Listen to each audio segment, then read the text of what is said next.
area of IPR copyright. Everyone here has copyright, by the way, because you have all sometimes drawn something or written an email or written something else. You have copyright on that, so everyone here is a copyright holder.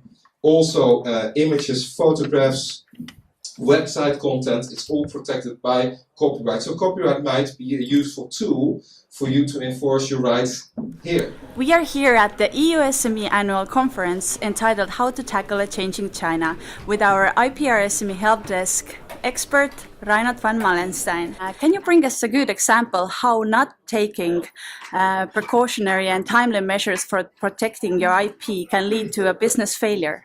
So SMEs sometimes do register their English name as a trademark, but sometimes they forget their Chinese language trademark. Now, last year, the company New Balance, the sportswear company, they forgot to register the correct Chinese name they had in China, which is Xin Bailu. They didn't register it, but Mr. Zhou from Guangzhou did register that same brand. And because he registered it before New Balance did, they are the right holders to that name. Because as a result, Mr. Zhou started suing, and he went with this case to the Guangzhou Intermediate People's Court, and the judge ruled in favor of Mr. Zhou. The judge said you have to stop putting goods on the market with Xin Bailu on it, you have to make a public apology, and you have to pay Mr. Zhou 98 million renminbi, which is more than 10 million euro.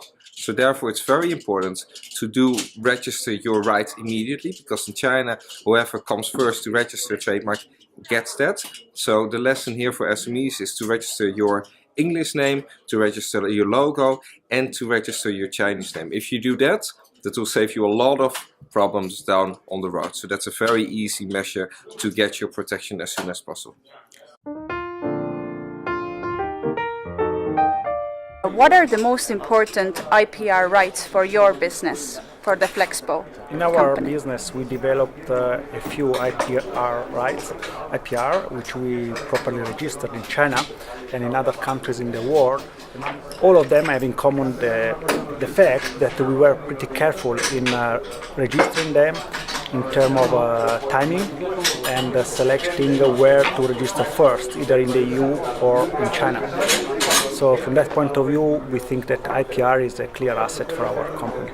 Can you bring some examples how timely and right IPR protection measures have led to business growth? Yes, I can mention one of the most promising patent we have, which will become ready on the market in the next couple of years, is a thermo-controlled packaging. It is a packaging, flexible packaging, where we can adjust the temperature in terms of heating and cooling. We called it Melfloren. And this IPR was registered in 2013 in Europe.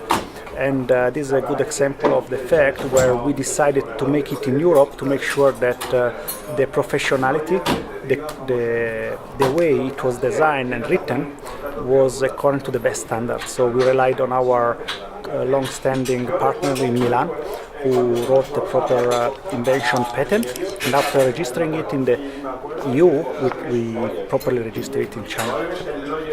Very good example. Thank you very much.